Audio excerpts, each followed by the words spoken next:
Nagumo était un faible perdant trahi par son équipe et laissé pour mort dans un donjon. Mais tout a changé quand il a mangé des monstres pour absorber leur pouvoir, devenant surpuissant pour se venger. L'histoire commence quand Nagumo s'éveille au fond d'un labyrinthe de monstres et cherche à remonter. En chemin, il voit un lapin mignon et inoffensif, jusqu'à ce qu'il tue 2 bêtes de rang A sans effort.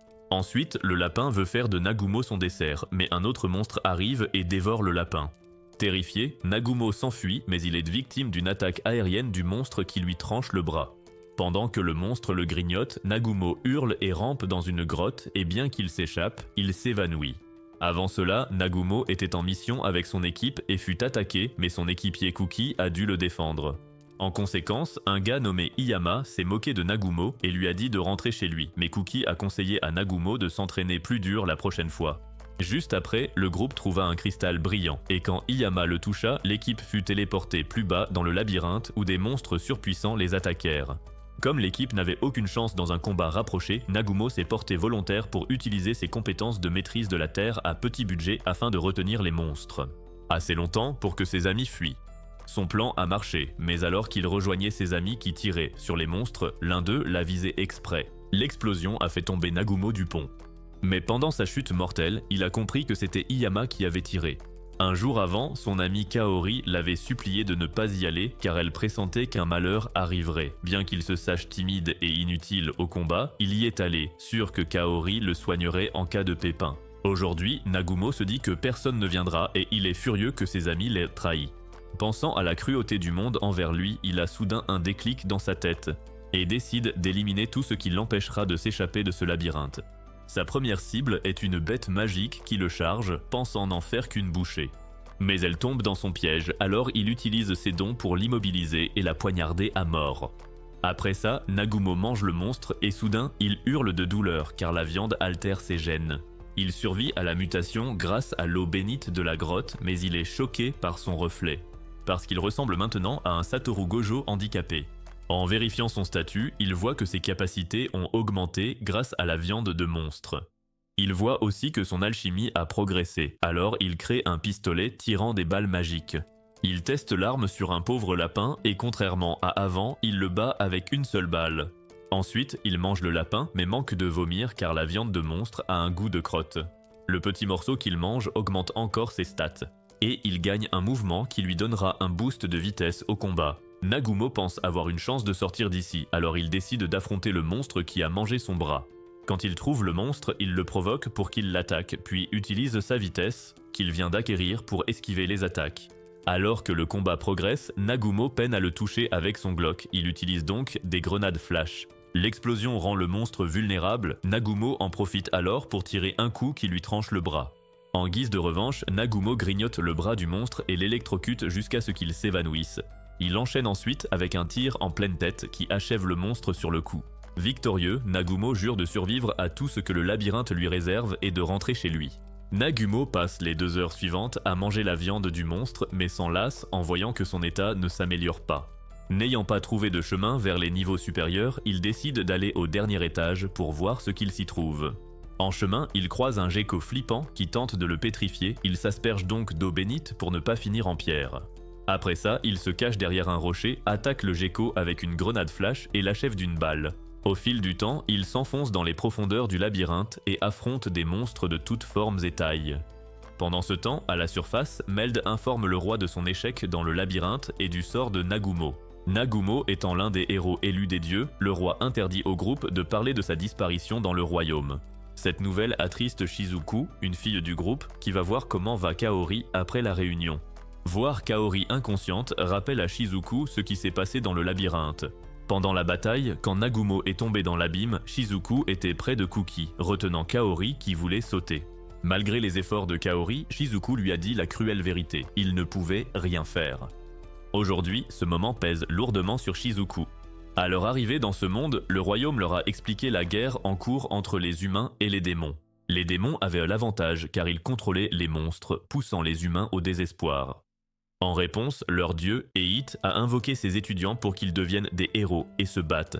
Kuki a fièrement déclaré qu'il se battrait pour l'humanité. Soutenu par Meld, Shizuku les a suivis et Kaori a rejoint le groupe pour soutenir Kuki. même si leur professeur, Aiko, les a suppliés de refuser ce rôle et de chercher un moyen de rentrer. Shizuku réalise maintenant sa naïveté, car rien n'a jamais été aussi simple qu'elle ne le pensait. Ses pensées sont interrompues par l'arrivée d'un Iyama visiblement nerveux. Il marmonne que personne ne découvrira jamais ce qu'il a fait à Nagumo. Quand Shizuku l'invite à s'entraîner, il panique et s'en va, mais sa réaction éveille des soupçons. Shizuku se rappelle que Iyama cherchait toujours la bagarre avec Nagumo par jalousie pour Kaori. Elle se dit que Iyama a piégé Nagumo pour garder Kaori, mais rejette l'idée car elle n'arrive pas à y croire. Plus tard, Kaori se réveille dans sa chambre sans aucun souvenir de ce qui s'est passé dans le labyrinthe. Quand Shizuku le lui rappelle, la réalité la frappe de plein fouet. Kaori s'effondre, insistant sur le fait qu'elle doit sauver Nagumo. Pendant ce temps, au fond du labyrinthe, Nagumo a chuté de plus de 50 niveaux. Là, il découvre une énorme porte scellée couverte de verrous étranges. Curieux, il fait des expériences et juge mal leur fonctionnement avant de tenter la magie et de s'électrocuter. Le vacarme réveille 2 monstres géants. Nagumo élimine le premier facilement, mais le second est bien plus malin et utilise la magie pour bloquer ses tirs.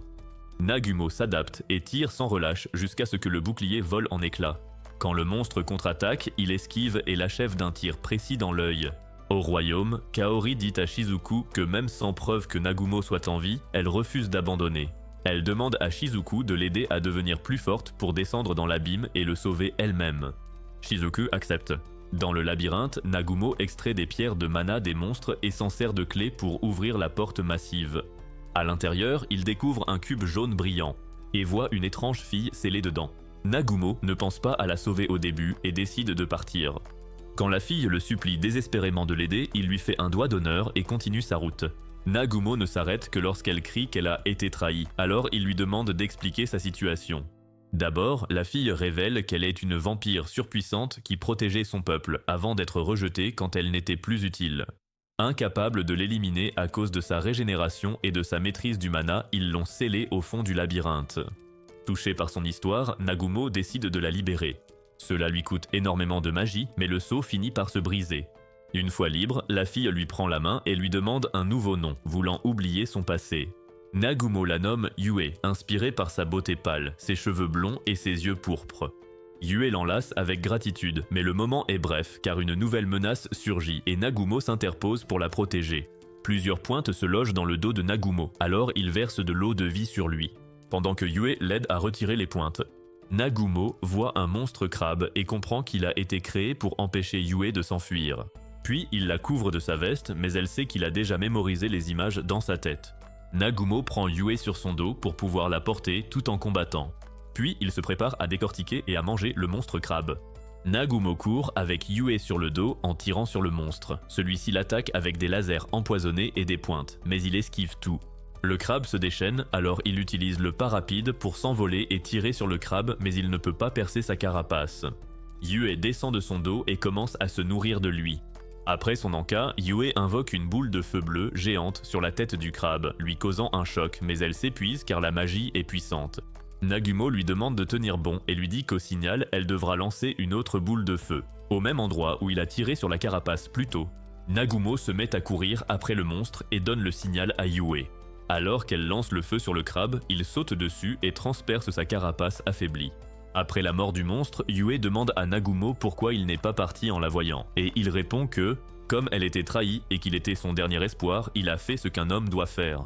En préparant du sushi de crabe, Nagumo demande si les vampires ont disparu il y a 300 ans. Quand il note qu'elle doit avoir plus de 300 ans, elle le regarde de travers. Nagumo lui demande si elle connaît un moyen de sortir de l'abysse, mais elle répond que non. Puis elle explique qu'ils sont dans un labyrinthe construit par l'un des dissidents. Quand Nagumo demande qui sont les dissidents, elle explique que c'était des messagers des dieux qui se sont rebellés contre eux. Elle poursuit en disant qu'ils auraient tenté de détruire le monde, mais ont échoué et se sont enfuis dans divers labyrinthes.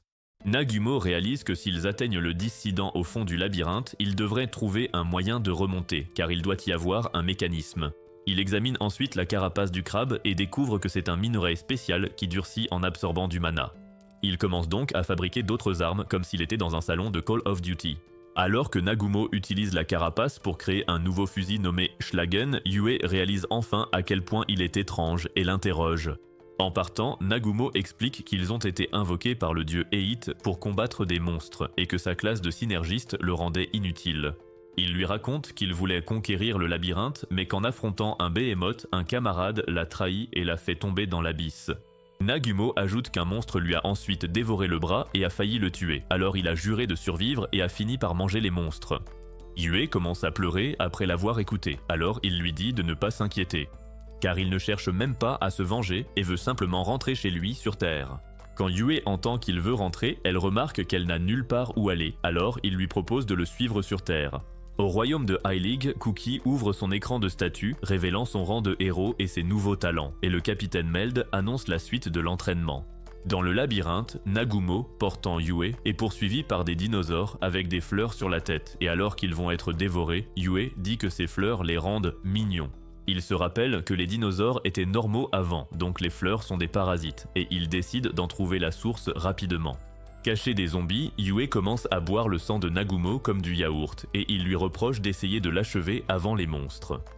Nagumo repère une grotte entourée de lianes, et comprend que la source est là, alors il s'y précipite et en scelle l'entrée. À l'intérieur, il remarque que les monstres ne voulaient pas qu'ils entrent, ce qui confirme que la source des fleurs se trouve bien ici. En explorant, des spores vertes flottent vers eux. Nagumo tente de créer un mur de terre, mais Yue est déjà infecté et commence à l'attaquer. Nagumo ne veut pas lui faire de mal, alors il commence à s'enfuir, mais les spores vertes continuent de le toucher, et soudain, un monstre plante bien doté mais laid apparaît et commence à utiliser Yue comme bouclier, tandis que le monstre béni contrôle Yue pour qu'elle continue d'attaquer Nagumo.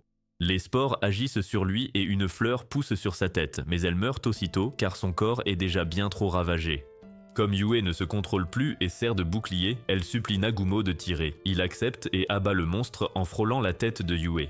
Alors que Nagumo achève le monstre, Yue reste sous le choc qu'il ait osé tirer, et elle commence à reconsidérer la nature de leur relation.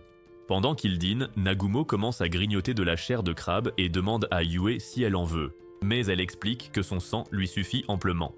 Yue s'approche de Nagumo d'une démarche féline et se déshabille. Mais alors qu'il espère qu'elle veut juste un peu de sa chair, Yue lui prélève un autre don de sang. Plus tard, ils atteignent un escalier menant à un niveau inférieur du labyrinthe, et Nagumo prend des notes. Quand Yue demande pourquoi il est si prudent, il répond que c'est le 100e étage depuis sa chute. Il s'attend donc à quelque chose. Soudain, ils arrivent devant une porte immense où seul un héros de haut niveau ou un fermier pourrait survivre. Mais Nagumo sourit, car il sait que tout ce qui se trouve derrière cette porte est au menu du déjeuner. Alors que Yue et Nagumo franchissent la porte, ils entrent dans une vaste et magnifique salle et admirent les lieux, se demandant s'ils ont atteint le repère du dissident. Soudain, un cercle magique géant apparaît et Nagumo commence à transpirer car il s'attend à voir surgir le boss final. Alors Yue lui prend la main et lui rappelle qu'ils forment un couple de choc. Une hydre géante aux têtes multicolores émerge du cercle magique et la tête rouge leur lance une boule de feu. Alors qu'ils esquivent l'explosion, la tête bleue enchaîne avec une attaque de glace et la tête verte lance des lames de vent sur Yue, mais elle les bloque avec de la magie de glace. Nagumo et Yue commencent à presser l'hydre et la blessent gravement, mais sa tête blanche commence à la soigner. Nagumo dit alors à Yue qu'il devrait d'abord trancher la tête blanche, mais l'hydre commence à la protéger. Yue et Nagumo coordonnent leurs attaques, mais la tête jaune de l'hydre encaisse tout, et Nagumo s'énerve de voir que ses têtes ont un meilleur esprit d'équipe que ses nuls de camarades de classe. Yue tente de lancer une boule de foudre sur l'hydre, mais sa tête noire la renverse et la fixe, la plongeant dans une transe. Dans sa transe, Yue voit Nagumo l'abandonner scellé et s'en aller. Mais dans le monde réel, Nagumo l'entend crier et se précipite pour arrêter la tête noire qui s'apprête à dévorer celle de Yue. Nagumo porte Yue et s'enfuit après avoir laissé une grenade surprise qui fait exploser l'hydre. Puis il crée une barrière de terre autour de lui et de Yue tout en essayant de la réveiller. Yue finit par se réveiller et manque de pleurer car elle pensait qu'il l'avait quittée. Alors Nagumo regarde sa partenaire et l'embrasse pour qu'elle sache qu'il n'a pas peur de s'engager. Nagumo dit à Yue qu'ils vont transformer l'hydre en engrais, remonter à la surface et rentrer ensemble. Puis il demande à Yue d'occuper l'hydre pendant qu'il prépare son gros canon, Schlagen. Yue est ravie de voir que son statut relationnel a évolué. Puis elle bombarde l'hydre avec tous les sorts appris au cours de ses 300 ans d'existence. La tête noire tente de la replonger dans une transe. Mais Yue se souvient du baiser et ne se sent plus en danger, alors elle pulvérise la tête noire. La tête noire atterrit près de Nagumo, le fixe et le plonge dans une transe où il voit le monstre. Le monstre qui lui a arraché le bras lorsqu'il est tombé dans l'abîme pour la première fois. Nagumo réalise que le monstre utilise un sort pour terrifier ses victimes, mais il a déjà vu pire, alors il sort de sa transe et pulvérise la tête noire. Nagumo dévoile Schlagen en riant comme un fou, puis il explose les têtes blanches et jaunes d'un seul coup. Yue entoure ensuite l'hydre de boules de foudre et électrocute les têtes restantes jusqu'à ce qu'elles se désintègrent, mais elles s'effondrent d'épuisement. Alors que Nagumo va prendre de ses nouvelles, une dernière tête d'argent surgit de nulle part et repère une Yue affaiblie. Elle tire alors un laser sur elle, mais Nagumo s'interpose et tente de le bloquer avec Schlagen. À la suite de l'attaque, Yue se réveille et voit Nagumo presque grillé par l'assaut, son Schlagen tombant en poussière. Nagumo s'effondre en saignant et Yue se précipite à ses côtés, mais la tête d'argent commence à faire pleuvoir d'autres lasers sur toute la salle, tandis que Yue lutte pour mettre Nagumo à l'abri. Yue traîne Nagumo derrière un rocher et lui donne un peu de son eau de vie, mais il ne se réveille pas, alors elle l'embrasse et prend son arme, promettant de le protéger cette fois-ci. Yue commence à courir sur le champ de bataille, évitant les attaques de l'hydre. Puis elle saute en l'air et tire un coup sur l'hydre, mais il rebondit sur sa carapace comme une balle en caoutchouc. L'hydre chasse Yue du ciel comme une mouche. Pourtant, elle n'abandonne pas et commence à ramper vers l'arme jusqu'à ce qu'elle voie Nagumo toujours à moitié mort et se mette à pleurer. L'hydre tire un laser pour achever Yue, mais elle se retrouve dans les bras de Nagumo. Ensuite, Nagumo regarde les lasers de l'hydre et remarque qu'on dirait qu'ils sont au ralenti. Yue lui dit qu'il a dû devenir plus rapide et Nagumo lui dit de sucer son sang car ils ont besoin de sa magie pour gagner. Nagumo se revoit gisant à moitié mort alors que l'hydre a failli tuer sa partenaire. En conséquence, quelque chose change en lui, le rendant plus puissant et lui permettant de combiner ses compétences. Nagumo dit à Yue de lancer son sort de flamme d'azur à son signal pendant qu'il prépare les funérailles du monstre, alors il tire des trous dans le plafond et y fixe des grenades, alors que l'hydre foudroie Nagumo à bout portant. Il combine ses compétences de clignement et de pas rapide, esquivant l'attaque en un éclair. Il tire ensuite sur les grenades et elles font exploser un morceau du plafond qui s'écrase sur la tête de l'hydre. Nagumo utilise sa compétence de transmutation pour immobiliser l'hydre, puis il donne le signal à Yue et elle lance le sort de flamme d'azur sur l'hydre. Le sort transforme l'hydre en un steak saignant et Nagumo s'effondre, faisant paniquer Yue, mais il dit qu'il est juste épuisé. Alors Yue se repose aussi dans ses bras et la porte de la salle géante s'ouvre. Au château, la professeure de la classe affronte le roi pour avoir renvoyé les élèves au combat, même après qu'ils aient vu leurs camarades mourir. Le roi promet alors de ne forcer personne qui ne veut pas se battre. Puis il dit à la professeure que sa classe de fermiers est vitale pour le royaume, mais elle s'excuse simplement, jurant de ne plus se laisser emporter. Dans le grand labyrinthe d'Orcus, Kaori explore avec les camarades qui ont décidé de continuer à se battre, mais Shizuku la voit déprimée et tente de lui remonter le moral. Kuki commence à jacasser qu'ils ne peuvent pas laisser la mort de Nagumo les freiner. Et quand Shizuku essaie de l'arrêter, il lui dit de se taire et continue de pérorer que Nagumo aurait voulu qu'ils aillent de l'avant. D'autres camarades, Eri et Suzu, interrompent rapidement le discours de motivation de Kuki et assurent simplement à Kaori qu'elle peut compter sur elle si elle a besoin de quoi que ce soit. Le capitaine Meld annonce ensuite qu'ils doivent continuer à avancer, mais l'étage où ils ont rencontré le Behemoth n'est plus très loin. Nagumo se réveille dans un lit, se demandant pourquoi il y a un lit dans le labyrinthe, puis il aperçoit Yue dormant à côté de lui et réalise qu'ils sont tous les deux dévêtus. Alors il réveille Yue par un choc électrique pour qu'elle explique leur situation suspecte. Yue se réveille et enlace aussitôt Nagumo, lui faisant réaliser qu'elle a dû s'inquiéter quand il s'est évanoui. Il lui demande donc de lui expliquer ce qui s'est passé. Yue explique qu'après le combat, la porte s'est ouverte sur le repère du dissident. Elle l'a donc mis au lit et lui a donné de l'eau de vie. Mais l'eau ayant atteint sa limite, elle a dû continuer à le soigner avec sa magie. Nagumo la remercie et lui demande où sont ses vêtements. Elle dit les avoir enlevés pour le nettoyer. Mais Nagumo sait qu'elle a sûrement fait des trucs bizarres avec son corps.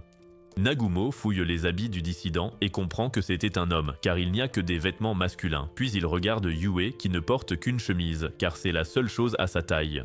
En explorant le repère, ils arrivent devant un immense manoir, et Yue lui dit qu'elle a vérifié, mais la plupart des pièces étaient fermées. Alors ils entrent et voient un immense bain. Yue demande s'il veut y aller avec elle, mais Nagumo répond qu'elle en a assez fait à son corps, pour aujourd'hui. Puis il continue l'exploration, et Nagumo découvre que certaines pièces sont scellées, alors il monte. Ils entrent dans une salle avec un grand cercle magique et voient le squelette du dissident sur un trône. Nagumo remarque que le dissident mort semble attendre quelqu'un, alors il entre dans le cercle magique. Le cercle s'active, et Nagumo voit soudain l'esprit du dissident de son vivant. L'esprit dit s'appeler Oscar Orcus et félicite Nagumo d'avoir survécu à ces épreuves. Orcus leur dit de ne pas s'embêter à poser des questions, puisqu'il n'est qu'un enregistrement et révèle qu'il voulait laisser la vérité sur le monde et pourquoi le dissident a combattu les dieux à quiconque vaincrait le labyrinthe. Pendant ce temps, le reste de la classe, menée par le capitaine Meld, atteint le 65e étage, et Shizuku se dit surprise de voir à quel point tout le monde est devenu fort. Le capitaine Meld dit alors à tous de rester sur leur garde car le 65e étage est inexploré, et ils finissent par atteindre le pont où ils ont combattu le Behemoth. Aussitôt, le Behemoth surgit d'un cercle magique et tout le monde se fait dessus en se demandant pourquoi. Le monstre est toujours en vie, alors le capitaine Meld dit qu'il est normal que les monstres réapparaissent. Shizuku dit au capitaine qu'ils ont tous monté de niveau et que le Behemoth va se faire massacrer. Les camarades sont d'accord et se motivent. Kaori fait face au Behemoth, déclarant qu'il ne tuera plus de camarades, et Cookie donne des ordres stratégiques à la classe, ce qui ravit le capitaine Meld de le voir enfin assumer son rôle de héros. Le Behemoth invoque des squelettes morts-vivants et charge, mais la brute du groupe, Jugo, bloque la charge du monstre. Le capitaine Meld saute alors sur le Behemoth et frappe sa corne, mais son épée ne tranche pas tout, alors Shizuku enchaîne et coupe la corne. Cookie attaque le Behemoth, mais il l'envoie valser, alors Kaori le soutient avec de la magie de soin pendant que les autres combattent les soldats squelettes. Shizuku voit le Behemoth accumuler de la magie avec ses cornes, même brisées, et alerte tout le monde, mais le Behemoth saute soudain par-dessus la ligne de front vers les mages à l'arrière, alors Suzu crée une barrière. Alors qu'il commence à déchirer la barrière, Kaori lance un sort de boost sur Suzu pour qu'elle puisse la renforcer. Ensuite, la corne brisée commence à affecter le Behemoth et il s'écroule. Eri lance vite un sort de soleil ardent qui fait pleuvoir des boules de feu sur le monstre, et Cookie active son sort de dépassement de limite et coupe le monstre en deux. Alors que le Behemoth et ses soldats squelettes tombent en poussière, Cookie crie victoire et tout le monde se réjouit. Shizuku remarque que Kaori a l'air triste et lui demande ce qui se passe, mais elle dit qu'elle va bien et qu'elle s'est juste souvenue de leur dernière fois ici. De retour dans la salle du trône du dissident, Orcus dit que même s'il ignore qui a conquis son labyrinthe, il donnera son pouvoir à Nagumo. Et il le supplie de ne pas s'en servir pour faire le mal. Orcus finit son enregistrement en souhaitant que Nagumo obtienne son libre arbitre, et soudain une douleur transperce la tête de Nagumo, comme si des infos s'écrivaient dans son cerveau. Nagumo découvre que les dissidents étaient des libérateurs, alors quand Yue lui demande ce qu'il veut faire, il dit qu'il se fiche du monde et veut juste rentrer chez lui. Il demande à Yue si elle veut agir, mais elle lui prend la main et dit que le seul monde qui lui importe est celui avec lui, faisant rougir Nagumo comme une fillette. Nagumo change vite de sujet, disant à Yue qu'il a aussi appris une magie ancienne appelée magie de création, qui permet de créer des artefacts, et Yue est ravie. Nagumo demande à Yue de l'apprendre, et après quelques heures, elle lui dit qu'elle a réussi, bien que ce soit dur, lui faisant réaliser que cette magie lui correspond mieux. Nagumo dit ensuite que puisque le repère du dissident est à eux, ils devraient rejeter le squelette d'Orcus et s'installer confortablement. Après avoir fait une tombe pour Orcus, Nagumo découvre un chemin vers la surface. Mais quand il voit que l'anneau magique d'Orcus l'alimente, il révèle qu'il l'a pris avant de l'enterrer. Alors que Nagumo prévoit de voler les artefacts d'Orcus, Yue lui montre un livre disant qu'il existe d'autres labyrinthes avec de la magie ancienne, il décide donc de les conquérir pour rentrer sur Terre. Yue et Nagumo utilisent l'anneau pour entrer dans l'atelier d'Orcus, mais voyant les matériaux et artefacts, il lui dit qu'il ne veut pas encore remonter car il a beaucoup à apprendre. Alors que Nagumo entre dans le grand bain, une Yue sans défense arrive, lui faisant presque perdre la tête. Quand il lui rappelle qu'ils font une pause dans leurs activités bizarres, elle lui demande s'il n'est pas intéressé, et il ne peut pas nier l'évidence. Nagumo et Yue restent dans le repère à fabriquer des artefacts et des armes, tandis que Nagumo continue de manger de la viande de monstres, pour devenir plus fort. Après 2 mois, Nagumo et Yue s'apprêtent à remonter. Il lui dit qu'ils ne seront pas vus comme normaux à la surface et qu'ils se feront plein d'ennemis. Mais ils se protégeront l'un l'autre et surpasseront tout le monde. Aux gorges de Raizen, une jolie lapine bénie par les dieux de l'anime attend un sauveur, mais un dinosaure à 2 têtes surgit et tente d'en faire son déjeuner. Alors qu'elle fuit le dinosaure, un cercle magique apparaît. Elle se réjouit que son sauveur soit enfin là, mais un rayon laser en sort et manque de la tuer, elle et le monstre. Nagumo et Yue sortent de l'explosion, heureux d'être enfin arrivés à la surface. Jusqu'à ce qu'ils voient une lapine courir vers eux avec joie. Alors ils s'en vont, essayant d'éviter cette lapine inconnue. La lapine attrape la jambe de Nagumo et le supplie de sauver sa tribu, mais Nagumo s'en fiche. La lapine joue alors la carte de la demoiselle en détresse, mais ils lui disent de revenir quand elle sera soit belle, soit une demoiselle. Le dinosaure à 2 têtes revient, cherchant toujours un déjeuner rapide, mais Nagumo se sent insulté qu'il ne puisse même pas percevoir son aura, alors il tire dans les 2 têtes du dinosaure.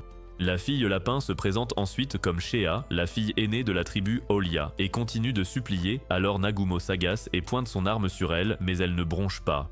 Voyant sa détermination, Nagumo décide de l'écouter, mais elle commence à le remercier tout en essuyant son visage morveux sur son manteau. Alors il lui donne un coup de poing pour lui remettre les idées en place.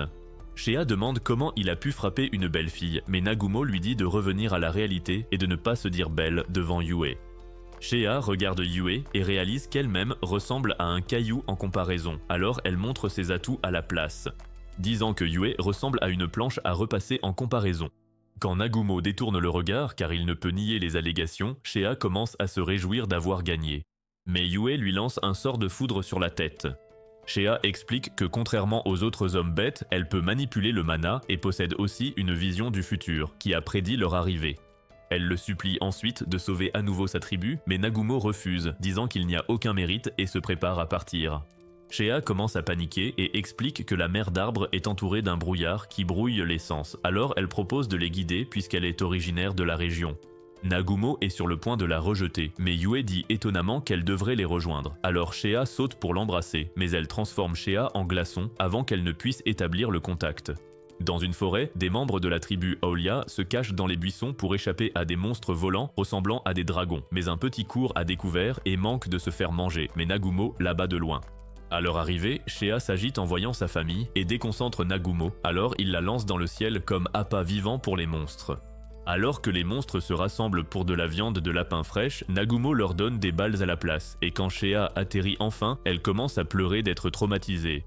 Plus tard, Shea explique que puisqu'elle pouvait manipuler le mana comme un monstre, elle était détestée et a failli être tuée par d'autres hommes bêtes, mais sa tribu Aulia a quitté sa ville natale pour elle, même si les hommes lapins sont au bas de la chaîne alimentaire.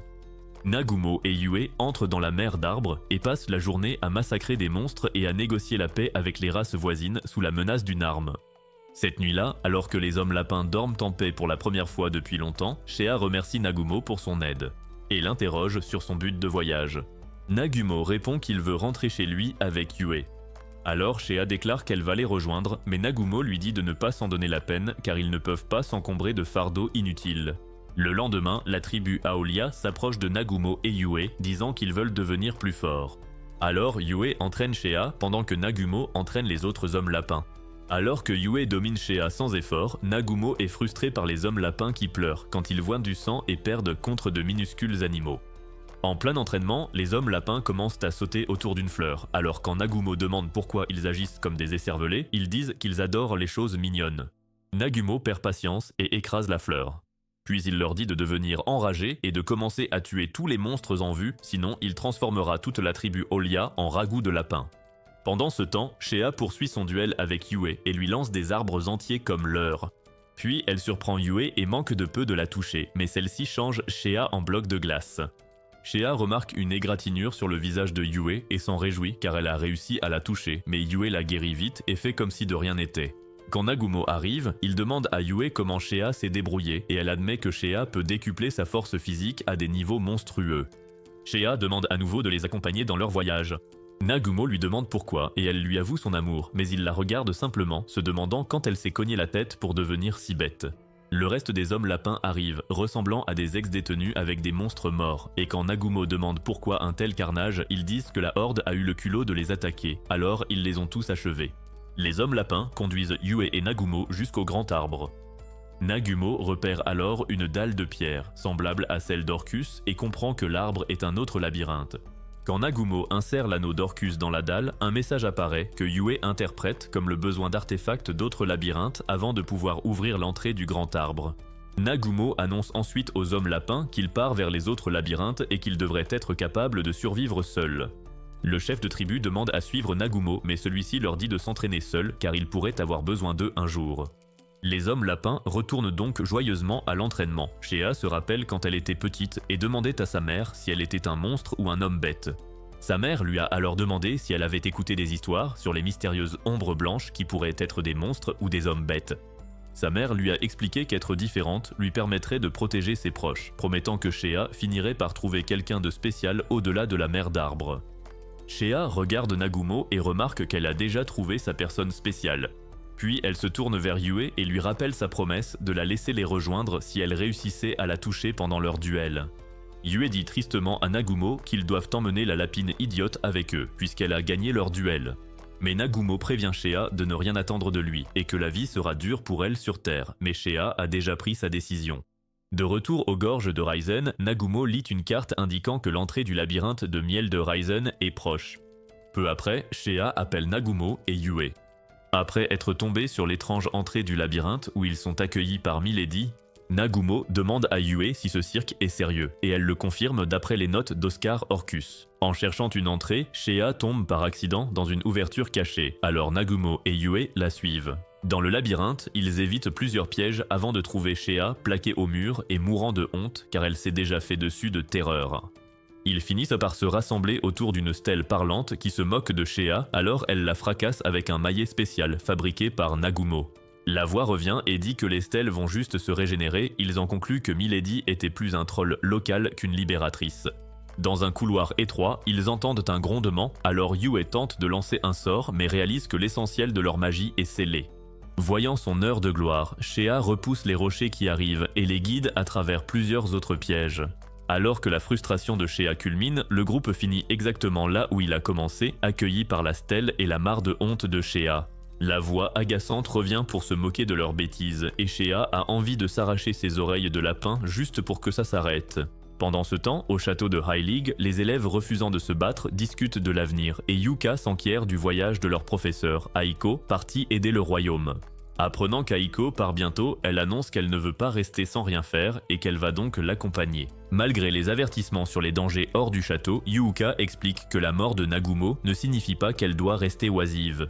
Elle admet que même si elle n'est pas assez brave pour retourner au labyrinthe comme Cookie, elle peut au moins veiller sur Aiko. De retour au labyrinthe, le trio atteint une porte suspecte gardée par des statues en armure, et Nagumo note qu'ils sont au repère de Milady. Nagumo devine que les statues ne sont pas là pour décorer, et demande à Shea paniquée de mener la charge pendant qu'il la couvre avec Yue. Survolté, Shea fonce et repousse les golems d'armure tandis que Nagumo et Yue dévient les attaques pour lui ouvrir la voie. Ils franchissent la porte vers une dimension de plateforme flottante où un gigantesque golem d'armure les attend. La voix agaçante parle via le golem et les accueille. Nagumo demande alors qui elle est car la vraie Milady Raizen devrait être morte. Milady demande s'il a conquis le labyrinthe d'Orcus, mais Nagumo menace de la réduire en ferraille si elle ne répond pas à ses questions. Le ton de Milady change et elle demande pourquoi il cherche la magie ancienne. Il répond qu'il veut rentrer chez lui après avoir été enlevé par Eit. Nagumo demande si la magie de transfert est ici, mais elle refuse de répondre, alors il se sent arnaqué et ouvre immédiatement le feu. Nagumo dit à Shea de briser le cœur dans le torse du golem, mais Milady bloque son attaque, surprise par la puissance du coup. Nagumo profite de la distraction pour tirer, mais l'armure du golem est en azantium et n'a presque aucune égratignure. Milady se moque de l'arrogance de Nagumo et fait s'écraser les plateformes sur eux comme au Tetris, mais il sauve son équipe de justesse. Elle remarque qu'ils n'ont aucune chance contre les dieux s'ils ne peuvent pas la gérer, mais Nagumo apparaît derrière elle, déclarant qu'il se fiche des dieux. Yue utilise un artefact laser pour percer l'armure, mais Milady en rit car la boîte de conserve va simplement se régénérer. Nagumo saute sur l'armure et la renverse. Ensuite, Yue la gèle au sol. Puis Nagumo enchaîne et tente de tirer un clou géant à travers la poitrine, mais ça ne passe toujours pas. Milady leur rappelle que leur magie a été affaiblie dans le labyrinthe, mais Nagumo rit car il n'a pas encore fini son travail. Il donne à Shea le signal de finir le travail, alors elle saute et enfonce le clou dans le noyau pour enfin annuler l'invulnérabilité de Milady. Une fois l'armure éteinte, Yue félicite Shea pour son bon travail, puis Shea commence à pleurer comme une enfant, disant qu'elle les croyait perdus. Soudain, la ferraille parle avec son dernier souffle d'énergie, s'excusant d'y être allé trop fort car elle voulait qu'il goûte à la puissance de ses futurs ennemis. Quand Nagumo demande pourquoi elle tire des conclusions hâtives, elle lui dit qu'il finira par devenir un tueur de dieux, puis elle se désintègre et s'en va. En entrant dans la pièce suivante, il revoit Milady sous la forme d'un jouet parlant effrayant, et elle recommence à les narguer alors Yue autorise Shea à lui fracasser la tête. Le jouet magique leur accorde l'ancienne magie de gravité, notant que seul Yue a une bonne affinité pour celle-ci. Après que Milady a donné sa bague à Nagumo, il commence à secouer le jouet pour obtenir chaque artefact, alors Milady déclenche un piège qui les expulse du labyrinthe. Alors qu'ils coulent vers la sortie sous-marine, Shea voit un poisson à visage humain et s'évanouit de choc quand il lui parle. À la surface, ils aperçoivent Shea flottant face contre terre dans le lac, alors Nagumo la sort de là et commence le bouche à bouche. Quand Shea se réveille, elle saisit sa chance et force un baiser sur Nagumo, mais il la repousse et la rejette dans le lac pour qu'elle se noie pour de bon. Le groupe finit par arriver dans une auberge et Shea demande une chambre pour eux trois, mais Yue en demande une séparée pour elle et Nagumo car elle ne veut pas de distraction. Shea commence à argumenter qu'elle devrait aussi avoir une chambre avec Nagumo, alors quand Yue lui demande ce qu'elle ferait, elle crie qu'elle se laisserait faire. Toute l'auberge s'arrête pour vérifier s'ils ont bien entendu, mais Shea reste là, fière d'elle, alors Nagumo sort son arme pour lui remettre les idées en place. À la République marchande de Furen, le chef de la guilde des aventuriers, Cheng, se présente à Nagumo et aux filles avant de révéler qu'il les cherchait. Quand Nagumo demande pourquoi, il explique avoir entendu des rumeurs à Brook sur 3 guerriers surpuissants qui ont traversé facilement la gorge de Raizen. Nagumo tente de nier que c'est son groupe, mais Cheng ignore ses mensonges et dit qu'il pense que leurs talents seront parfaits pour une quête spéciale. Le roi nonchalant refuse immédiatement et tente de partir, mais Cheng le convainc de rester en lui demandant d'écouter la quête, ce qui lui vaut un compliment de Nagumo. Un peu plus tard, Nagumo s'en va sur sa moto avec Yue assise devant et Shea complètement endormie sur son dos. Quand Yue souligne la situation de Shea, Nagumo suggère de la laisser se reposer puisqu'ils ont un long voyage devant eux. Il y a quelques heures, Cheng a informé Nagumo que la mission consistait à secourir le 3e fils du comte Kudeta, Will, membre d'un groupe d'aventuriers partis en expédition dans les montagnes du Nord. En entendant cela, Nagumo a deviné que le groupe était aussi puissant que les Avengers, ce que Cheng confirme, tout en précisant qu'ils sont peut-être tombés sur la version animée de Thanos qui les a sûrement anéantis. Il a ensuite révélé que le comte était l'un de ses amis et a demandé à Nagumo s'il acceptait l'offre. Une fois de plus, Nagumo a refusé, affirmant qu'il avait ses propres objectifs, mais le beau parleur l'a appâté en lui promettant de le récompenser avec toutes les filles gothiques du royaume. Cependant, Nagumo n'était toujours pas intéressé, alors il a changé de tactique en proposant de le soutenir s'il avait des ennuis avec la guilde.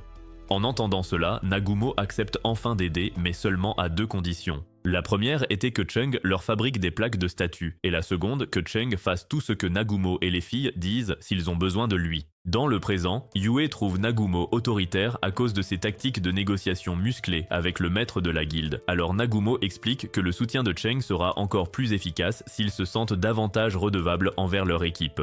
Il révèle ensuite qu'ils se dirigent actuellement vers Ur et qu'ils y passeraient la nuit avant de monter dans les montagnes. En chemin, ils traverseraient de la plus grande zone de riziculture du pays, ce qui réjouit Nagumo car le riz est son plat préféré et il n'en avait pas mangé depuis son arrivée. Quand Yue voit à quel point son mari adore le riz, elle sourit et dit qu'elle veut en manger aussi. Dans la ville d'Ur, tout le monde travaille dur pendant plusieurs heures et ils réussissent à construire plusieurs barrages d'eau dans la région. Ensuite, Aiko félicite ses amis pour leurs efforts et leur offre un délicieux repas. Pendant qu'ils mangent, Yuka demande à Aiko si son air grincheux est dû au fait qu'elle pense encore à Shimizu et en réponse, Aiko exprime ses inquiétudes sur le fait qu'il soit parti depuis une semaine entière. Comme rien de tel ne lui était jamais arrivé auparavant, elle s'en voulait de ne pas l'avoir surveillé de plus près, mais ses amis la réconfortent en l'assurant qu'il ira bien. Pendant qu'ils discutent, le chef arrive et leur demande si le repas leur plaît, et après qu'Aiko a loué ses talents culinaires dignes de Gordon Ramsay, il révèle qu'ils ont utilisé les dernières épices ce soir-là, ce qui signifie qu'ils ne pourront plus manger ce plat. Il explique ensuite qu'une bande de monstres est soudainement apparue dans les montagnes, empêchant les marchands d'aller chercher des épices, et même un groupe d'aventuriers de haut rang qui s'y est aventuré n'est pas revenu. Cette nouvelle les inquiète, alors il leur redonne un peu d'espoir en les informant que des visiteurs ont été envoyés en ville par le chef de la guilde de Furen pour rechercher le groupe disparu. Quand Nagumo et les filles arrivent, Aiko sursaute en réalisant que Nagumo est son élève disparu depuis longtemps et se précipite à sa rencontre. Elle se met à pleurer de soulagement en voyant qu'il est toujours en vie, mais il nie être celui qu'elle connaît et tente de s'en aller. Cependant, elle s'accroche à lui et le bombarde de questions jusqu'à ce que Yue lui dise de retirer ses pattes de son homme. Après avoir retrouvé son calme, elle demande à Nagumo s'il est vraiment l'homme qu'elle connaissait et il finit par admettre qu'elle est son sensei. Quelques minutes plus tard, Nagumo ignore Aiko assise juste à côté de lui et commence à prévoir le dîner avec les filles, mais elle l'interpelle avec colère en lui demandant qui sont ses filles. Yue et Shea aggravent les choses en se présentant comme les femmes de Nagumo, ce qui fait hurler tout le monde de choc. Nagumo dit à Shea d'arrêter ses délires, car il n'est fiancé qu'à Yue, alors elle se plaint et rappelle qu'il a volé son premier baiser. Avant que Nagumo ne s'explique, Aiko, stupéfaite, l'accuse d'être un Johnny Sins asiatique pour avoir séduit 2 monstres à la fois et le gronde. Pendant qu'il mange, Aiko demande à Nagumo comment il est devenu un tel dur à cuire, et il répond avec apathie qu'il a juste travaillé dur. Quand elle demande pourquoi il n'est pas revenu plus tôt, il dit qu'il n'avait aucune raison de le faire, alors elle lui crie de répondre sérieusement. À ce moment-là, un chevalier blond s'approche de sa table et commence à hurler des insultes à Shea. Quand Yue l'insulte, il tente de l'attaquer, mais Nagumo l'abat au sol et l'avertit de surveiller ses manières. Alors que les autres élèves le regardent manger, ils sont surpris de voir à quel point le gringalet a évolué.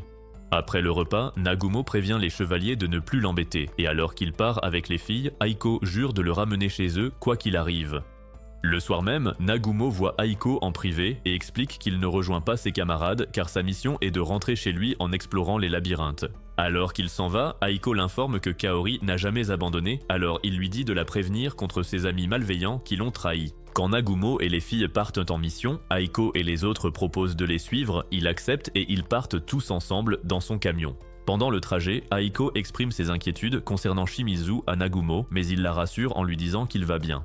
Ces mots la soulagent puisque Nagumo est aussi revenu vers eux, mais quand Nagumo tente de poursuivre la discussion, elle s'endort sur son épaule. Voyant cela, Yue demande pourquoi Nagumo est si gentil avec Aiko, et il répond que c'est le moins qu'il puisse faire vu sa gentillesse envers lui. Cependant, Yue commence à bouder et dit à Nagumo que c'est elle qui devra s'asseoir à côté de lui sur le chemin du retour. Lorsqu'il accepte, Shea intervient et serre Nagumo par derrière tout en se plaignant d'être relégué à l'arrière. Arrivés à la forêt, Nagumo envoie des drones scanner la zone et explique à Aiko que ce sont des automates de localisation humaine nommés Ornis.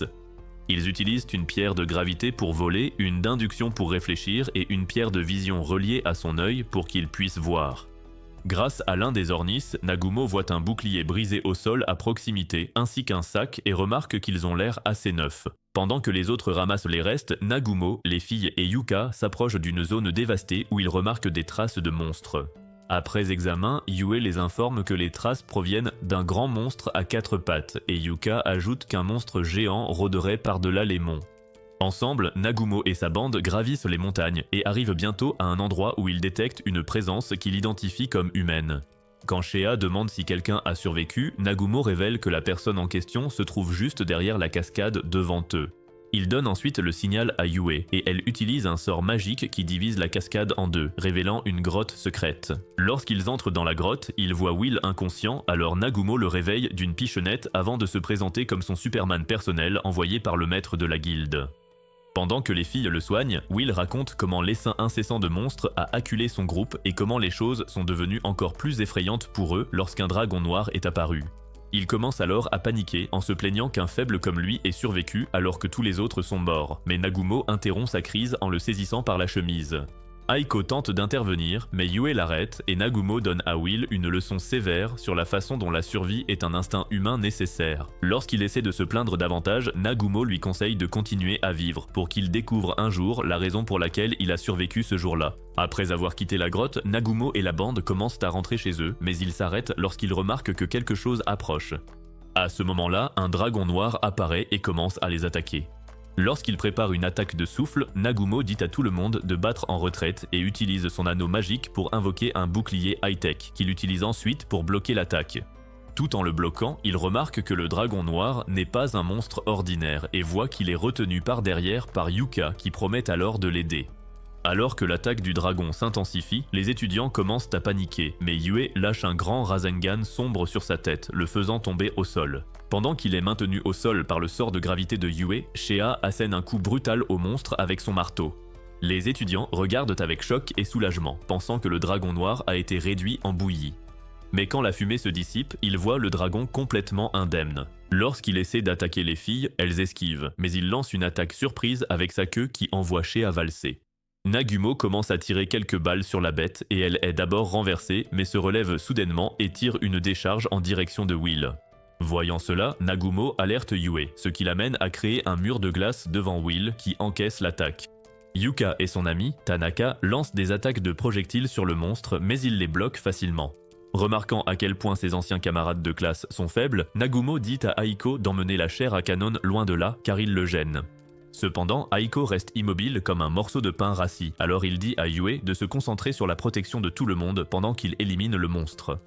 Pendant ce temps, Nagumo remarque que le dragon noir charge une attaque visant Will, alors il invoque un puissant pistolet magique avec lequel il tire une décharge directement sur le dragon. Malgré sa tentative de repousser le tir, le dragon finit par être terrassé et Nagumo enchaîne avec un Serious Punch à la Saitama directement dans le ventre du dragon.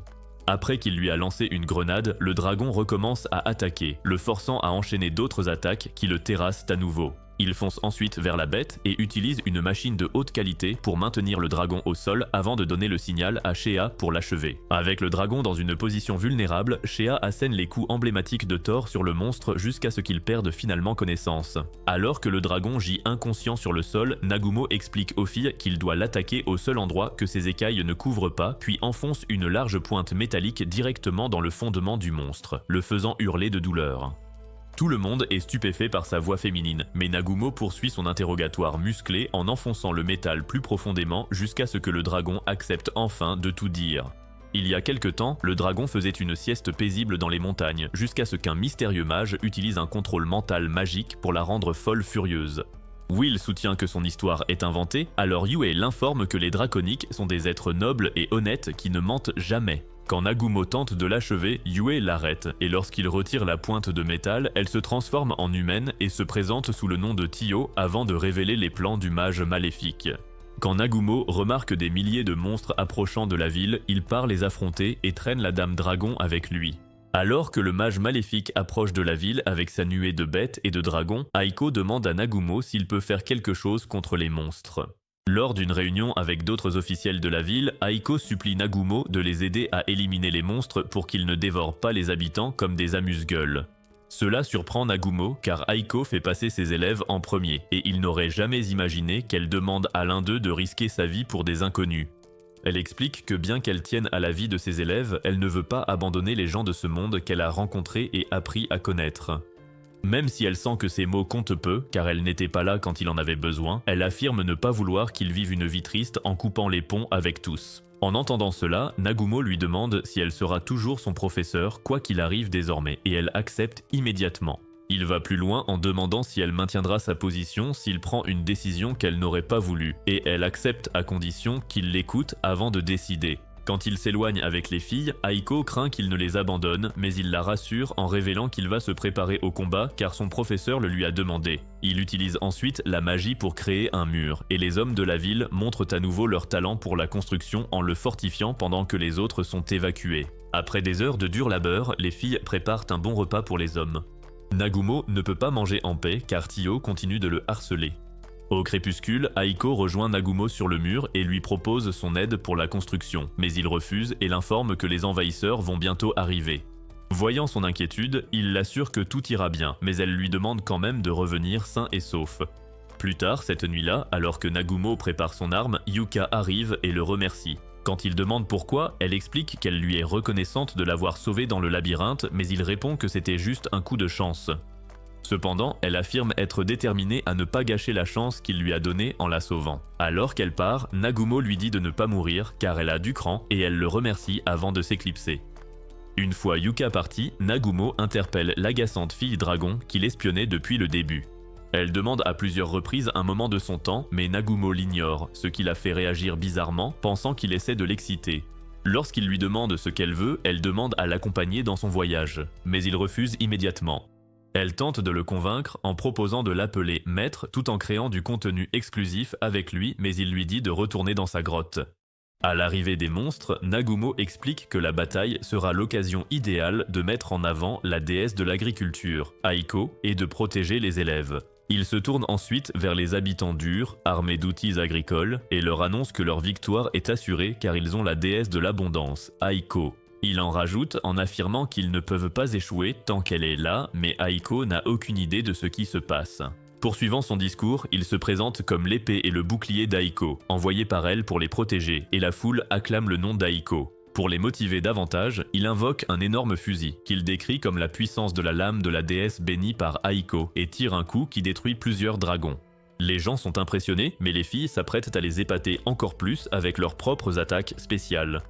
Même si Tio sait parfaitement que la bague que Nagumo lui a donnée avant le combat est une réserve de mana fabriquée avec un cristal sacré, elle commence à plaisanter en disant qu'il lui a fait une demande en mariage. Il lui rappelle alors qu'il ne lui a prêté la bague que temporairement et qu'elle devra la lui rendre après le combat. Alors qu'elle fait un caprice, il lui dit d'utiliser ses pouvoirs de dragon au maximum, ce à quoi elle répond avec un sourire assuré. Nagumo commence à arroser les monstres avec sa mitrailleuse et Shea le soutient avec son lance-missile. Tio enchaîne avec une attaque pourpre qui élimine un grand groupe de monstres et Yue crée une énorme sphère d'énergie pour en détruire d'autres, sous les acclamations des citoyens. Alors que Nagumo et les filles déciment l'armée de monstres, le mage maléfique envoie des dragons contre eux, mais Nagumo les abat facilement. Tio, épuisée, s'assoit pour se reposer, mais la bague disparaît soudainement de son doigt. Alors qu'elle se demande où elle est passée, Nagumo lui dit de faire une sieste pendant qu'il s'occupe du reste, et elle obéit aussitôt. À court de munitions, Nagumo avance avec Shea pendant que Yue leur ouvre la voie avec un sort de dragon de foudre. Remarquant que les monstres sont contrôlés comme Tio l'était, Nagumo et Shea les éliminent tout en cherchant le mage maléfique. Lorsqu'ils trouvent le mage, ils tentent de s'enfuir, mais Nagumo l'abat et s'aperçoit qu'il s'agit en fait de Shimizu. Interrogé par Aiko, il révèle avoir passé un pacte avec les démons pour la tuer afin d'être acclamé comme un héros. La gentille sensei tente de le réintégrer, mais il la prend soudainement en otage et menace de l'égorger. Nagumo tire pour la sauver, mais Shea est blessée et Shimizu pique Aiko avec une aiguille empoisonnée avant d'être touché. Après avoir soigné Aiko, Nagumo achève Shimizu malgré les supplications d'Aiko, puis repart avec les filles et Will dans son camion. Dans une ville lointaine, des marchands d'esclaves capturent une sirène qui errait et prévoient de la vendre pour de l'argent. Plus tard, Nagumo et son groupe s'installent dans une auberge, mais alors qu'ils attendent leur récompense, Nagumo repère un homme qui les observe et décide de l'éliminer s'il intervient. Tio, de son côté, se rappelle quand le dieu de leur monde a attaqué les siens.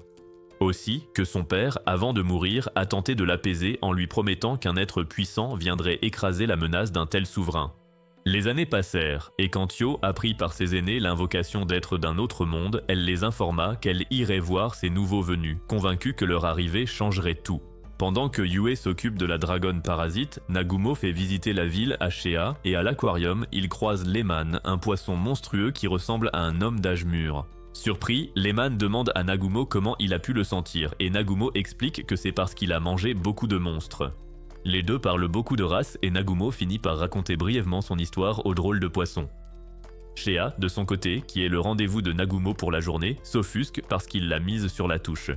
Nagumo tente donc de clore la discussion, mais ils apprennent alors qu'ils sont la cause du malheur de Lehman après être sortis de leur dernier labyrinthe. Pour réparer ça, ils libèrent l'étrange poisson et le remettent dans les douves. Mais au moment de partir, Lehman leur parle d'une sirène qu'il a vue, elle aussi vendue et achetée quand il a été capturé. Il conseille ensuite à Shea d'être prudente, car la ville regorge de marchands d'esclaves. Pendant ce temps, alors que Yue et Tio font les boutiques, Tio demande à Yue si ça lui va que Shea s'approprie Nagumo, et à sa surprise, Yue lui dit que ça ne la dérange pas. Étonné, Tio lui demande pourquoi, et Yue admet que même si Shea veut toujours le pain de viande de Nagumo, en l'observant, Yue réalise que Shea se donne à fond dans tout ce qu'elle fait et qu'elle l'apprécie beaucoup. Nagumo et Shea, de retour en ville, poursuivent leur rendez-vous comme si de rien n'était. Au passage, Shea demande ce qu'il pense de Tio, et après avoir appris que Nagumo ne déteste pas la dragonne, Shea révèle qu'elle apprécie Tio. Soudain, Nagumo perçoit un faible mana venant des égouts. Ils s'y rendent et récupèrent Miu, très affaiblie, pour la ramener à la surface. À leur insu, les marchands d'esclaves sont à la recherche de Miu. Nagumo la nourrit, la baigne et s'assure qu'elle va bien, puis dit à Shea qu'il va confier Miu aux gardes de la ville. Quand Miu l'entend, elle proteste et le supplie de n'en rien faire, mais le Temen Nigru de Devil May Cry la laisse aux gardes et s'en va, ignorant ses pleurs. Même si Shea a de la peine pour Miu, elle n'ose pas intervenir pour convaincre Nagumo d'adopter la sirène. Soudain, ils entendent une explosion venant du bâtiment des gardes et arrivés là-bas, ils découvrent les cadavres des gardes et un message sur le mur réclamant Shea, alors Nagumo et Shea décident de poursuivre les marchands d'esclaves. Pendant ce temps, Yue et Tio continuent de discuter autour d'un thé, disant qu'elles aiment toutes deux Nagumo, mais Yue se vante d'être sa waifu numéro 1. Soudain, un avorton s'écrase sur leur table et elle voit Nagumo et Shea qui sont les instigateurs de tout ça. Curieuse, elle demande ce qui se passe, les grondant d'avoir exagéré pour leur soi-disant rendez-vous. Mais Nagumo leur explique la situation et comment ils ont trouvé le repère des marchands d'esclaves grâce à un membre du gang interrogé gentiment. Ils demandent alors leur aide et ils acceptent aussitôt, ils se séparent donc en groupe et poursuivent leurs recherches. Quant aux marchands d'esclaves, le groupe qui a capturé Miu rejoint le groupe principal, qui a hâte de se faire un max d'argent grâce à la sirène. Nagumo et son groupe traversent la ville en force et après quelques minutes, les filles localisent le repère du gang et alors qu'elles s'occupent des voyous, Nagumo apprend qu'une vente aux enchères a lieu, il s'y rend donc.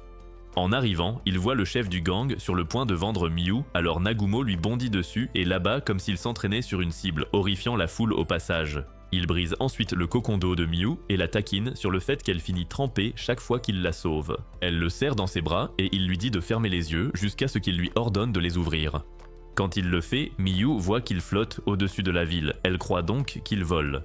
Mais au lieu de chipoter et de la corriger, ce qui serait une perte de temps comme enseigner la physique quantique à un singe, Nagumo lui dit qu'elle va voir un feu d'artifice. Elle prononce le mot magique à son signal, mais au lieu de voir le ciel s'illuminer comme un 14 juillet, Miu voit l'un des repères exploser et cela l'effraie. Juste après, Yue crée un orage puis détruit les repères, restant avec des serpents de foudre. Juste après, il lui présente Yue, sa petite amie, puis les autres, mais Miu pleure à cause de la peur qu'elle a ressentie à la salle des ventes. Les autres se demandent s'il a fait quelque chose à Miu, mais Miu le remercie et l'appelle son grand frère.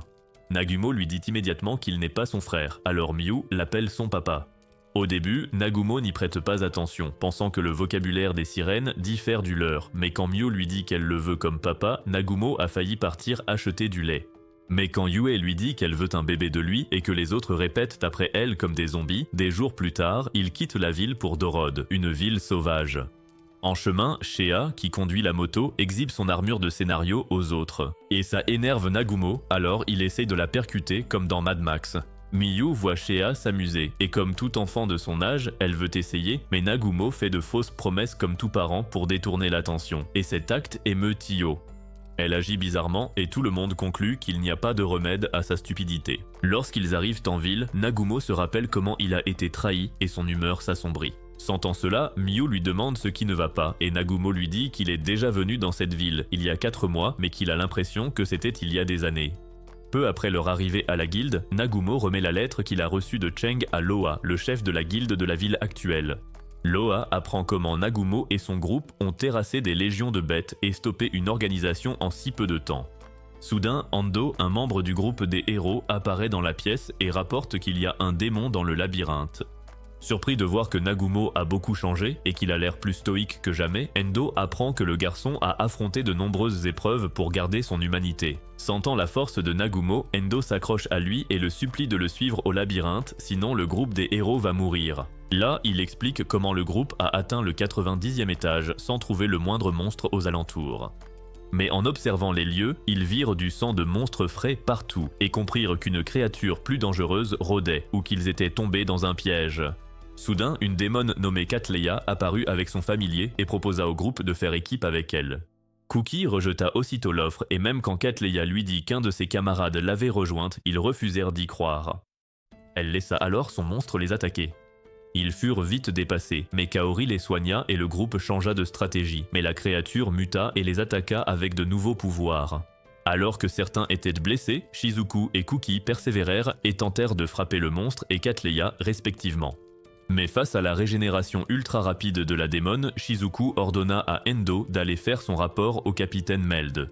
Après avoir raconté son calvaire, Endo voit Miu grignoter tranquillement sur les genoux de Nagumo. Alors il lui crie dessus, se demandant pourquoi son groupe est si absurde. Aussitôt, Miu pousse un cri de peur, alors Nagumo menace instinctivement de frapper Endo et les autres regardent avec tendresse, notant que Nagumo a fini par accepter pleinement son rôle. Endo poursuit son récit sur la façon dont il a surpris le tumulte entre ses coéquipiers et le démon. Pendant que les deux camps s'affrontaient, Catleya a invoqué d'autres créatures et elles ont empalé Suzu, l'utilisatrice de barrière de l'équipe, la faisant tomber. Après avoir perdu un membre clé, Shizuku a dit à Cookie de donner l'ordre de battre en retraite, mais le garçon, débordant de haine, lui a crié qu'il venait de perdre leur camarade. À sa grande surprise, Shizuku lui a mis une gifle pour le ramener à la raison, afin qu'il ne mène pas les membres restants à leur perte. Pendant ce temps, quand Endo a enfin rejoint Meld, qui protégeait le cercle de téléportation, il l'a informé de la situation. Cependant, sans qu'il le sache, le subordonné de Catleya l'avait suivi, alors Meld a poussé Endo de côté et lui a ordonné d'utiliser le cercle et de faire son rapport à la guilde.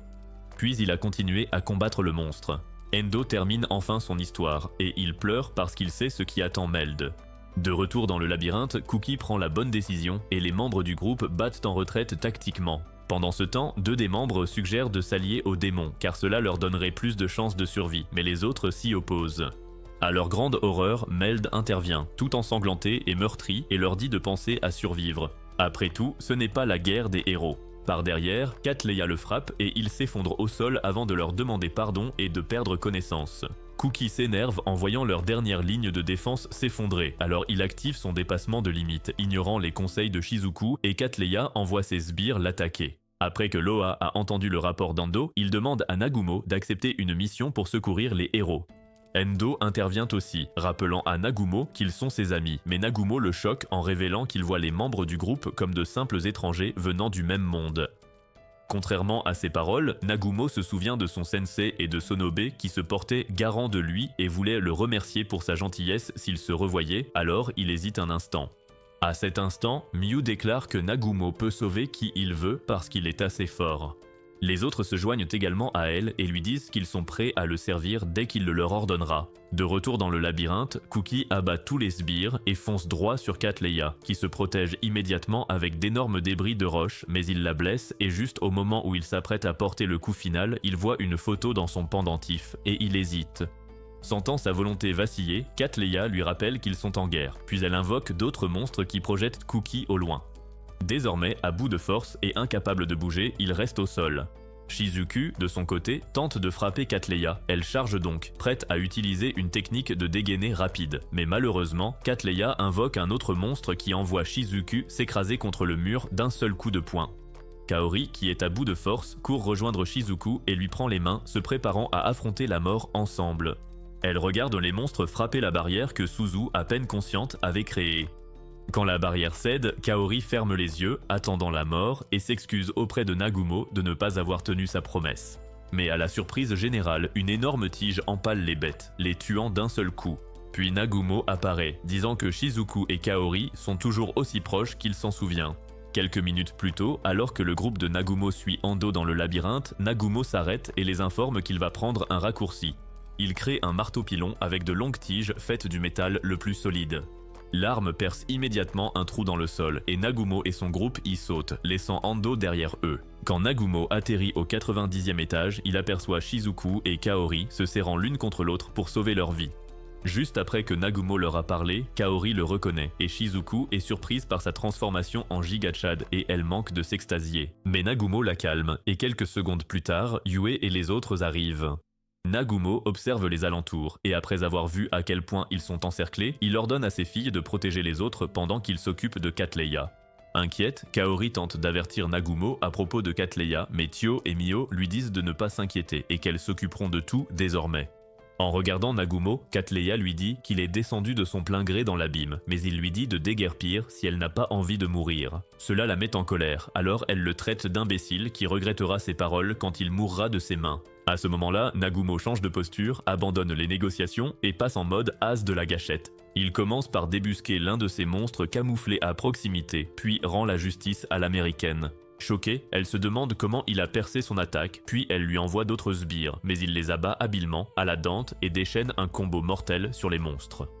À ce stade, Catleya bat tactiquement en retraite, mais Nagumo la repère et redirige une attaque de rayon envoyée vers lui pour la frapper. Sa bête polymorphe tente de se protéger de l'assaut de Nagumo, mais l'as de la gâchette brise la carapace. Pendant ce temps, Catleya essaie de se soigner avec son animal principal, mais elle réalise que Nagumo l'a brutalement blessé. Pendant que Nagumo s'occupe du démon et de ses monstres, ses camarades de classe ont du mal à croire qu'il est la même personne qu'ils ont connue. Iyama, qui se souvient avoir éjecté Nagumo du pont avec de la magie, a beaucoup de mal à s'en remettre et il passe sa frustration sur Endo.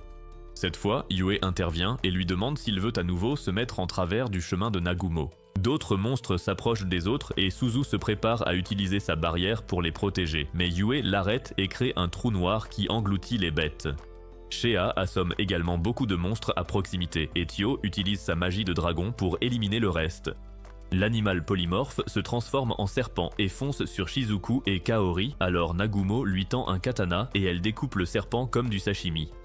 Réalisant qu'elle s'est fait avoir, Catleya fait s'effondrer le plafond sur Nagumo et s'enfuit, mais Nagumo reste indemne et lance une tige pour lui barrer la route. Désormais échec et mat, Catleya le traite de monstre, mais Nagumo s'avance vers elle et lui demande comment elle a mis la main sur des monstres et ce qu'elle faisait dans le labyrinthe.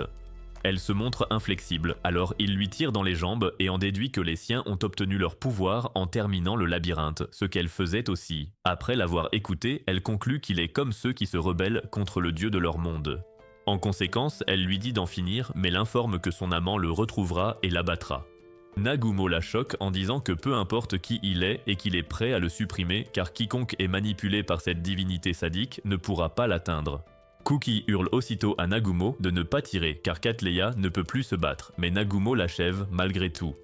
Iyama est terrifié par cela, mais Nagumo ne lui prête aucune attention et va voir Shea qui l'informe qu'elle a de justesse sauvé Meld de l'au-delà. Yue retrouve ensuite Nagumo et il la félicite pour son excellent travail. Leurs ennemis éliminés, Kaori se précipite vers Nagumo et s'excuse de ne pas l'avoir sauvé à l'époque. Elle s'approche de lui en pleurant à chaudes larmes, mais quand il lui dit de ne pas pleurer, elle s'accroche à lui. Mais Nagumo sait qu'il ne peut pas l'enlacer, sinon il subira les foudres de la vampire. Peu après, le groupe remonte vers les étages supérieurs du labyrinthe, et en chemin, Kuki s'emporte contre Nagumo pour avoir achevé Catleya. Mais Nagumo révèle que Kuki est juste frustré de ne pas avoir eu le cran d'en finir avec Catleya de ses propres mains.